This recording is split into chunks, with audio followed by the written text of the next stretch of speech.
السلام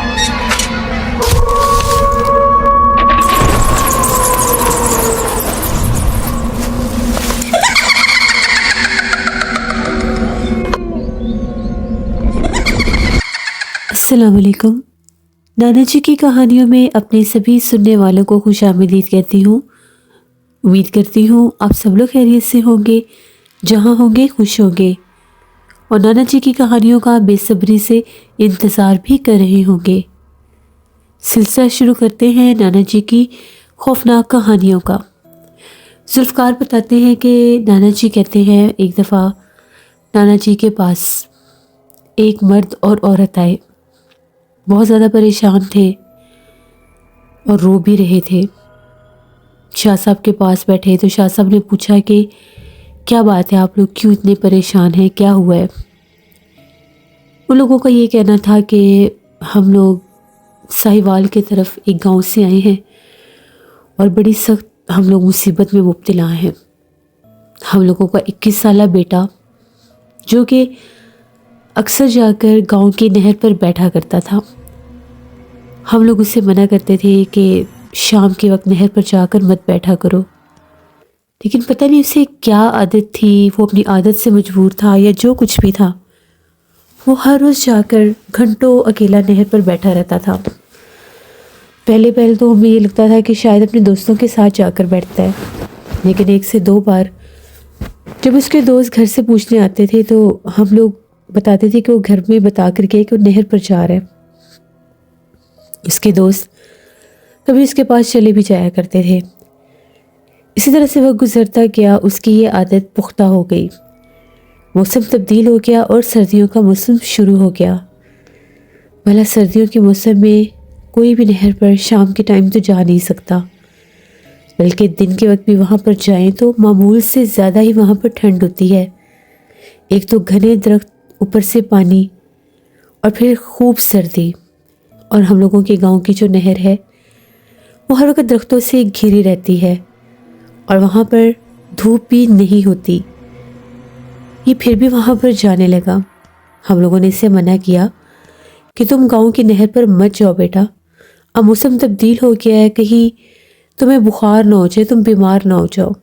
لیکن وہ یہی کہتا ہے کہ مجھے گاؤں کی نہر پر جانا ہی جانا ہے، جب تک میں وہاں پر جا کر بیٹھتا نہیں ہوں مجھے سکون نہیں آتا۔ ایک دن ایسے ہی بہت سا موسم بھی خراب تھا، ٹھنڈ بھی تھی، یہ گھر سے نکل گیا، یہاں تک کہ مغرب کی اذان ہو گئی اور گھر واپس نہیں آیا۔ ہم لوگ بہت زیادہ پریشان تھے کہ ابھی تک یہ واپس کیوں نہیں آیا۔ ہم لوگ فوراً سے اس کو ڈھونڈتے ڈھونڈتے گاؤں کی نہر پر گئے تو کیا دیکھتے ہیں کہ ہم لوگوں کا جو بیٹا ہے وہ ایک درخت کے نیچے جیسے بے ہوش پڑا تھا۔ ہم لوگوں نے جب اس کو بے ہوش دیکھا ہم لوگ بہت زیادہ ڈر گئے، بہت کوشش کی کہ اسے ہوش آ جائے، اس کو جگانے کی کوشش کی، ہلایا جلایا، منہ کے اوپر پانی کے چھینٹے تک مارنے کی کوشش کی، لیکن اسے ہوش نہیں آیا۔ ہم لوگ بہت زیادہ گھبرا گئے، گاؤں کے لوگوں کو اکٹھا کیا اور کسی طرح سے اس کو اٹھا کر گھر واپس لے کر آئے۔ رات 12 بج گئے لیکن اسے ہوش نہیں آ رہا تھا۔ ہمارے گاؤں میں ایک ہی ڈاکٹر تھا جو اس دن شہر گیا ہوا تھا، اب اس کو دیکھنے والا، معائنہ کرنے والا بھی کوئی نہیں تھا۔ گاؤں میں ایک پرانے حکیم صاحب تھے، سوچا ان کو بھی بلا کر ان کو بھی دکھا لیتے ہیں، بھلا دکھانے میں کیا حرج ہے۔ حکیم صاحب کے گھر بڑے مشکل سے گئے، ٹھنڈ میں ان کو جگایا، ان کو ساتھ لے کر آئے۔ حکیم صاحب نے جب آ کر ہمارے بیٹے کی نبض چیک کی تو ان کا یہ کہنا تھا کہ یہ ٹھیک ہے، زندہ ہے، یہ گہرے صدمے میں ہے، یا تو اس کے اوپر کسی مخلوق نے حملہ کیا ہے یا پھر اس نے کوئی خوفناک مخلوق دیکھ لی ہے، کیونکہ یہ بے ہوشی خوف کی بے ہوشی ہے، اسے ہوش آ جائے گا، اس کو کوئی بھی بیماری نہیں ہے۔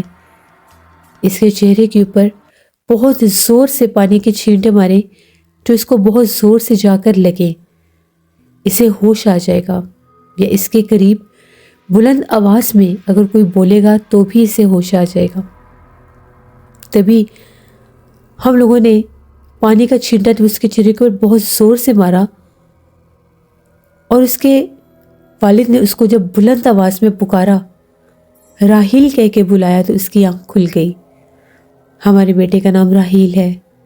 جیسے اسے ہوش آیا، وہ بڑی گھبرائی ہوئی نظروں سے ہم لوگوں کی طرف دیکھنے لگا، جیسے وہ ہم لوگوں کو پہچاننے کی کوشش کر رہا تھا۔ ہم سب کے چہروں کو 2 سے 3 بار دیکھنے کے بعد وہ یہ کہنے لگا کہ آپ سب لوگ کون ہیں؟ ہم لوگ یہ رد عمل دیکھ کر بہت زیادہ حیران ہو گئے۔ ہم نے اسے کہا کہ بیٹا، ہم تمہارے ماں باپ ہیں اور تم اپنے گھر میں ہو، یہ تمہارا چھوٹا بھائی ہے، یہ تمہاری بہن ہے۔ وہ کسی کو بھی نہیں اس ٹائم پہچان رہا تھا۔ اس کی حالت اس وقت ایسی تھی کہ جس طرح سے وہ ہم لوگوں کو جانتا ہی نہیں ہے، ہم لوگوں کے بیٹے کے روپ میں جس طرح سے کوئی اجنبی انسان ہے۔ ہم نے اسے کہا کہ تمہیں کیا ہو گیا ہے؟ ہم تمہارے گھر والے ہیں اور تم اپنے گھر میں ہو۔ تبھی ایک دم سے اس نے چلانا شروع کر دیا اور کہا کہ آپ لوگ مجھے کیوں یہاں پر لے کر آئے ہیں؟ میرا گھر تو نہر پر ہے، میں نہر پر رہتا ہوں، یہ میرا گھر نہیں ہے۔ ہم لوگوں نے اسے بہت سمجھایا کہ تم نہر پر نہیں رہتے، یہ تمہارا گھر ہے، تم نہر پر کیسے جا سکتے ہو؟ تبھی ایک دم سے جس طرح سے اس کو کمرے کے روشن دان سے کچھ نظر آیا، اس نے باقاعدہ روشن دان کی طرف دیکھا اور کہنے لگا نہیں، اندر مت آنا، اندر مت آنا۔ ہم لوگوں نے فوراً سے روشن دان کی طرف دیکھا تو روشن دان کھلا ہوا تھا، جبکہ سردی کے موسم میں ہم لوگ کھڑکیاں، دروازے، روشن دان بند کر دیا کرتے تھے۔ ہم لوگوں نے کہا کہ تم کسے دیکھ رہے ہو؟ تبھی میری بیٹی ایک دم سے چلائی اور یہ کہنے لگی باہر کوئی کھڑا ہے، وہ دیکھیں سامنے کوئی کالے رنگ کے کپڑوں میں کھڑا ہے۔ جیسے ہم لوگوں نے دیکھا، وہ ایک کالے رنگ کا ہیولا تھا، جس طرح سے وہ غائب ہو گیا۔ بس اس کے بعد سے ہم لوگوں کے بیٹے کی طبیعت بہت زیادہ خراب ہے۔ جب بھی اسے ہوش آتا ہے، وہ چلانے لگ جاتا ہے، وہ رونے لگ جاتا ہے، اپنے منہ پر تھپڑ مارتا ہے اور باقاعدہ بول کر کہتا ہے کہ کمرے کے روشن دان میں کوئی بیٹھا ہوا ہے اور مجھے جھانک جھانک کر دیکھ رہا ہے۔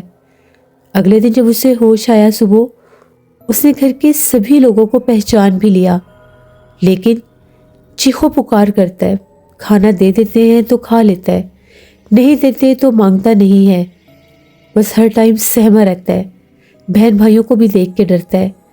کبھی اپنے بھائی کو کہتا ہے کہ تمہارے چہرے میں مجھے ایک بھیانک چہرہ نظر آ رہا ہے، تو کبھی اپنی بہن کو کہتا ہے کہ تمہارے چہرے میں مجھے خوفناک چہرہ نظر آ رہا ہے۔ اگلے دن ڈاکٹر صاحب بھی آئے، انہوں نے بھی دیکھا، انہوں نے یہ کہا کہ اس کو تو کوئی میڈیکل ایشو نہیں ہے، یہ بالکل ٹھیک ہے، اس کو کوئی دماغی مسئلہ ہو سکتا ہے، لیکن وہ بھی اس طرح سے نہیں محسوس ہو رہا، میرے پاس اس کا کوئی علاج نہیں ہے، آپ اس کو کسی اور کے پاس دکھائیں۔ اسی دن شام کے ٹائم ہم لوگوں کے گاؤں میں ایک ملنگ سے بابا آئے۔ وہ اکثر کبھی کبھار جمعرات کے دن ہم لوگوں کے گاؤں میں آیا کرتے تھے اور لوگوں کے گھروں سے جس طرح سے اللہ کے نام پر کچھ نہ کچھ لے کر چلے جایا کرتے تھے۔ ہم لوگ تو پہلے ہی بڑے پریشان تھے، ہم لوگوں نے صدقہ خیرات بھی کرنا تھا۔ جو ہی وہ ملنگ بابا آئے تو جب ہمارے گھر میں جھانک کر دیکھا تو کہا کالی آفت کا سایہ ہے، تمہارے گھر میں کالی آفت کا سایہ ہے، وہ بار بار یہ کہہ رہے تھے۔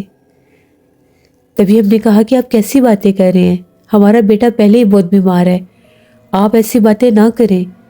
تو وہ یہ کہنے لگے میں بھی تمہارے بیٹے کی ہی بات کر رہا ہوں، تمہارے بیٹے کے اوپر ایک کالی آفت سوار ہے، وہ اسے مار دے گی، اسے کسی سید شاہ صاحب کے پاس لے کر جاؤ ورنہ وہ نہیں بچے گا، تم لوگ دیر کر رہے ہو، ابھی بھی وہ تمہارے گھر میں موجود ہے، تمہارے بیٹے کے کمرے کے باہر کھڑی ہے، میں اسے صاف دیکھ سکتا ہوں۔ ہم لوگ پلٹ کر دیکھتے تھے، ہمیں کچھ دکھائی نہیں دیتا تھا۔ اس کے بعد وہ ملنگ بابا ہم لوگوں کے گھر سے کچھ لیے بنا ہی چلا گیا۔ ہم نے بہت منت سماجت کی کہ کچھ تو لے لو، اس نے کہا نہیں لے سکتا، ابھی نہیں لے سکتا، اگلی بار آؤں گا، پہلے اس لڑکے کو لے کر کہیں جاؤ، اگر تم لوگوں نے دیر کر دی تو پچھتاتے رہ جاؤ گے۔ پھر ہمیں ہمارے گاؤں کے ہی ایک شخص نے آپ کے بارے میں بتایا تو ہم لوگ یہاں پر پہنچے ہیں۔ آپ ہماری مدد کریں، کوئی رہنمائی کریں، ہمارے بیٹے کو کیا ہوا ہے، ہمیں کچھ سمجھ میں نہیں آ رہا۔ شاہ صاحب نے کہا کہ اللہ بہتر کرے گا، میں ابھی پڑھائی کروں گا اور مجھے کچھ نہ کچھ ضرور علم ہو جائے گا۔ تبھی شاہ صاحب نے پڑھائی کی۔ تھوڑی دیر کے بعد شاہ صاحب کو سب پتہ چل گیا۔ شاہ صاحب نے کہا کہ آپ کا بیٹا کہیں پر جا کر بیٹھتا رہا ہے، کسی ایسی جگہ پر جہاں پر ایک غیر مرئی مخلوق بھیانک آفت کا سایہ ہے، اور وہ ایک کالی آفت یعنی ایک چڑیل ہے جو وہاں پر رہتی ہے، باقاعدہ اس کا بسیرا ہے۔ یہ وہاں پر جا کر اس کے گھر کے پاس بیٹھتا رہا ہے، یہاں تک کہ اس نے وہاں سے کچھ نہ کچھ اٹھا کر کھایا بھی ہے۔ اس کے جسم کے اندر وہاں سے کچھ گیا ہے، اس نے کوئی نہ کوئی چیز کھائی ہے۔ تبھی ان لوگوں نے کہا کہ یہ اکثر گاؤں میں پرانی نہر کے ایک درخت کے نیچے جا کر بیٹھتا ہے۔ کچھ لوگوں کا ماننا ہے کہ وہ نہر آسیب زدہ ہے اور نہر کے اس حصے سے عجیب و غریب آوازیں بھی سنائی دیتی ہیں۔ کوئی بھی نہر کے اس حصے کی طرف جاتا نہیں ہے جہاں پر یہ جا کر صبح سے شام تک بیٹھتا ہے۔ اور اس رات جب یہ گھر نہیں آیا تو ہم لوگ جب اس کو دیکھنے گئے تو یہ اسی درخت کے نیچے بے ہوش پڑا تھا۔ آپ ہماری مدد کریں کہ ہمارا بیٹا ٹھیک ہو جائے۔ شاہ صاحب نے کہا کہ اللہ بہتر کرے گا، پریشان ہونے کی ضرورت نہیں ہے، میں اسے دم بھی کروں گا، آپ مجھے اس کا نام بتا دیں اور حفاظت کا یہ تعویذ اس کے گلے میں پہنا دیں، اور کوشش کریں اگر آپ لوگ اس کو یہاں پر میرے پاس لا سکیں، کیونکہ اس کو اس گھر سے نکالنا بہت ضروری ہے۔ اس گھر میں وہ مخلوق اس کے پیچھے آپ کے گھر تک آئی ہے، کیونکہ وہ اسے اپنے ساتھ لے کر جائے گی۔ یہ اس کے گھر میں اس کی جگہ پر جا کر بیٹھتا تھا۔ وہ چڑیل آفت اس پر عاشق ہو چکی ہے۔ وہ آسیب زدہ نہر کا کنارہ جو ہے وہ اس چڑیل آفت کا مسکن ہے، اس کی عماج گاہ ہے، اس کا گھر ہے، اس لیے وہ اب اس پر عاشق ہو چکی ہے۔ اس تعویذ کو لے کر جائیں اور کل ہر حال میں اس کو میرے پاس لے کر آئیں، کیونکہ میں یہاں پر اس کے اوپر عمل کروں گا اور عمل کے ذریعے اس مخلوق کو آپ کے بیٹے کے اوپر سے ہٹا دوں گا۔ اگر یہ عمل آپ کے گھر میں کیا گیا تو وہ اس کو چھوڑ کر آپ کے گھر کے باقی بچوں پر بھی حملہ آور ہو سکتی ہے۔ تبھی وہ لوگ چلے گئے۔ اگلے دن موسلا دھار بارش تھی۔ شاہ صاحب کو یقین تھا کہ شاید وہ لوگ نہیں آ سکیں گے۔ موسم بے حد خراب تھا، اتنی طوفانی بارش تھی اور سردیوں کا موسم بھی تھا۔ عصر کے قریب اس طوفانی بارش میں وہ لوگ بارش میں بھیگتے بھگاتے وہاں پر پہنچ ہی گئے۔ ان کے ساتھ وہ لڑکا بھی تھا جس کے ہاتھ باندھے ہوئے تھے۔ بڑی مشکل سے اس کو جیسے پکڑ کر وہ لوگ اپنے ساتھ لے کر آئے تھے۔ آج ان کے ساتھ 2 مرد اور بھی تھے، شاید ان کے گاؤں کے یا کوئی رشتہ دار ہوں گے۔ شاہ صاحب نے ان لوگوں کو مہمان خانے میں بٹھوایا۔ سب سے پہلے ان کو چائے وغیرہ دی، آگ کے پاس بٹھایا گیا ان کو۔ ان کی حالت جب کچھ بہتر ہوئی، ان کی سردی جب کچھ کم ہوئی تو ان کو شاہ صاحب نے پاس بلایا۔ وہ لڑکا جو تھا اتنا سخت بارش میں بھیگا ہوا تھا، اس نے ابھی حفاظت کا تعویذ بھی پہنا ہوا تھا۔ اس کے باوجود وہ آگ سے بہت زیادہ ڈر رہا تھا، خوف زدہ ہو رہا تھا، اور وہ آگ کی طرف کمر کر کے بیٹھا ہوا تھا، بالکل عجیب و غریب انداز میں اپنا سر اپنے پیروں تک لے گیا۔ تبھی شاہ صاحب نے ان لوگوں کو بلایا، اس لڑکے کو بھی بلایا، اور وہ یہ کہنے لگا کہ میں نہیں جاؤں گا، مجھے شاہ صاحب کے پاس نہیں جانا۔ اس کے ماں باپ زبردستی اس کو شاہ صاحب کے پاس لے کر آئے۔ آ کر بیٹھ گیا اور آنکھوں میں آنکھیں ڈال کر کہنے لگا، میں نہیں ڈرتا آپ سے، مجھے جانے دیں، مجھے مت قید کریں، میں نے اسے نہیں چھوڑنا۔ اس وقت نانا جی کہتے ہیں اس لڑکے کے اوپر وہ مخلوق و چڑیل آفت حاضر ہوئی تھی۔ شاہ صاحب نے مسکرا کر کہا، جانا تو تمہیں پڑے گا، اور اگر شرافت سے نہیں جاؤ گی تو مجھے بھیجنا بھی آتا ہے۔ شاہ صاحب نے جلدی سے اپنی روحانی تصویر نکالی جس پر وہ پڑھائی کیا کرتے تھے، انہوں نے وہ تسبیح پڑھنا شروع کی۔ ابھی تسبیح آدھی بھی نہیں ہوئی تھی، اس لڑکے نے چلانا شروع کر دیا اور کہا کہ بس کرو، یہ اور مت پڑھو، مجھے بہت تکلیف ہو رہی ہے اور میں یہ تکلیف برداشت نہیں کر سکتی، میں چلی جاؤں گی، مجھے چھوڑ دو۔ یہ لڑکا نہر کے کنارے آ کر بیٹھتا تھا۔ مجھے یہ بہت زیادہ اچھا لگنے لگا۔ کچھ عرصے سے یہ بہت زیادہ پیاری خوشبو بھی لگا کر آتا تھا۔ میں اس پر عاشق ہو گئی۔ میں نے اس کو کھانے پینے کی بہت سی چیزیں دیں۔ یہ نہر کے کنارے بیٹھ کر جب بھی کچھ سوچتا تھا کہ مجھے یہ کھانا ہے یا مجھے وہ کھانا ہے، میں فوراً سے اس کو لا کر دے دیتی تھی اور یہ سوچے سمجھے بنا ہی کھا لیتا تھا کہ جب اس نے کوئی چیز یہ لایا نہیں ہے، ایک انجان اور سنسان جگہ سے اٹھا کر جو بھی اسے ملتا تھا، جو بھی میں دیتی تھی، یہ کھا جاتا تھا۔ بس تب سے میں اس کے اوپر حاوی ہو گئی۔ میں چاہتی تو اس کو پہلے دن ہی مار سکتی تھی، لیکن میں نے اپنا 21 دن کا عمل پورا کر کے اسے ہمیشہ کے لیے اپنے ساتھ لے جانا تھا اور میں نے اس سے شادی کرنی تھی۔ شاہ صاحب نے کہا کہ اب تم یہاں سے چلی جاؤ، اگر میں نے تسبیح پوری پڑھی تو تم جل کر بھسم ہو جاؤ گی، اور اگر تم نہ گئی تو میں تمہیں جلا کر بھسم کر دوں گا۔ شاہ صاحب نے ابھی 2-3 دانے اور پڑے تھے۔ وہ چلانے لگی اور کہنے لگی، نہیں، میں چلی جاؤں گی، میں واپس کبھی نہیں آؤں گی، لیکن اس کو منع کر دینا، اگر یہ میرے گھر کے قریب آیا، یہ نہر کے اس برگد کے پرانے پیڑ کے قریب سے بھی گزرا، تو میں اسے جان سے مار دوں گی، میں اسے نہیں چھوڑوں گی۔ شاہ صاحب نے اپنی تسبیح پوری کی تو وہ مخلوق اس کے جسم سے جا چکی تھی اور وہ بے ہوش ہو چکا تھا۔ جو ہی تسبیح پوری ہوئی، شاہ صاحب نے پانی دم کیا اور اس لڑکے کے چہرے کے اوپر چھینٹے مارے۔ دوسرے چھینٹے پر ہی وہ اٹھ کر بیٹھ گیا اور اپنے ماں باپ کو دیکھ کر رونے لگا اور کہنے لگا، مجھے بچا لیں، وہ مخلوق مجھے جان سے مار دے گی، وہ بہت بھیانک ہے، وہ رات بھر میرے روشن دان میں بیٹھی رہتی ہے اور پھر روشن دان سے نکل کر دیوار کے اوپر سے رینگتی ہوئی چھپکلی کی طرح میرے بستر تک بھی آتی ہے۔ میں اس شام نہر پر بیٹھا تھا، ایک دم سے میرے کندھے کے اوپر ایک کالا سیاہ ہاتھ آیا۔ بس اس کے بعد مجھے کچھ یاد نہیں کہ میرے ساتھ کیا ہوا اور کیا نہیں۔ میں نے اپنے کندھے کے اوپر وہ کالا ہاتھ ضرور دیکھا تھا۔ میں خوف کے مارے جب اٹھنے لگا تو میرا پاؤں پھسلا اور میں گرنے لگا تھا نہر میں۔ اس ہاتھ نے مجھے پکڑ کر سہارا دیا۔ اس کے بعد مجھے کچھ بھی یاد نہیں ہے۔ شاہ صاحب نے بتایا کہ تمہارے اوپر اسی نہر کی کوئی مخلوق حاوی ہو گئی تھی، اس کا بسیرا ہو گیا تھا، اسی لیے تمہارا یہ حال تھا۔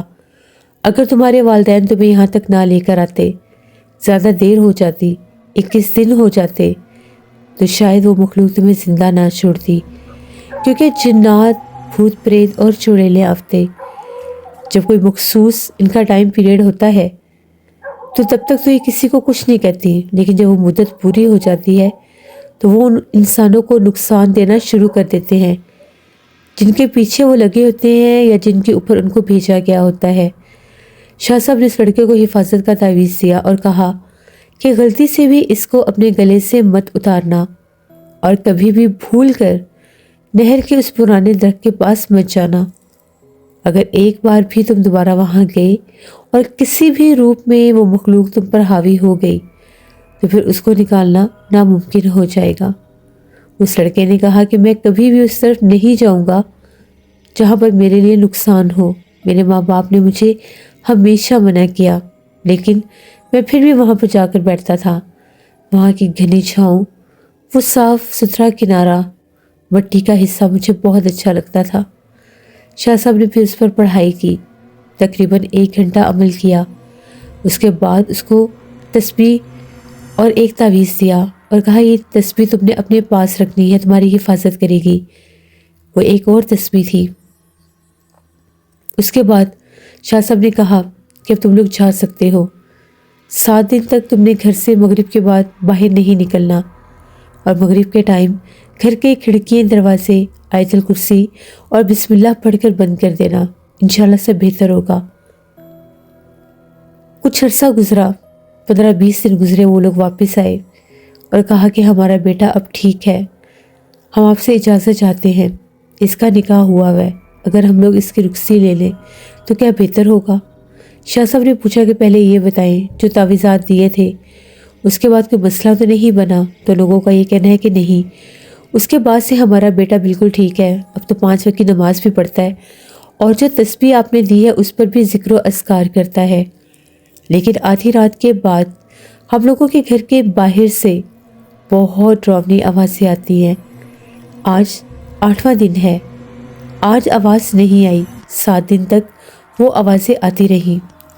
پھر شاہ صاحب نے کہا کہ ٹھیک ہے، اب اس لڑکے کی شادی کر دیں، اب وہ مخلوق وہاں سے جا چکی ہے، اب وہ واپس نہیں آئے گی۔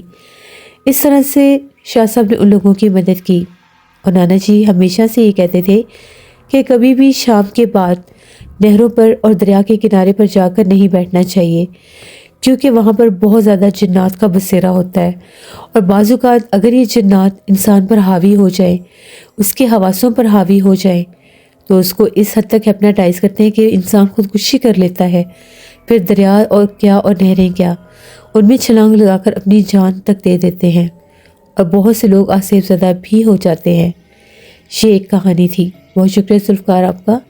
جیسے یہ تھی نانا جی کی ایک کہانی، امید کرتی ہوں آپ لوگوں کو پسند آئی ہوگی۔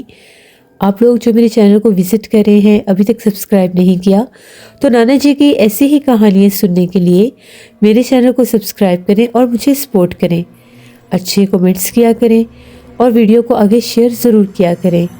انشاءاللہ کل پھر ملاقات ہوگی نانا جی کی کسی نئی خوفناک کہانی میں۔ جہاں رہیں خوش رہیں۔ Thank you for listening my stories. Stay tune. اللہ حافظ۔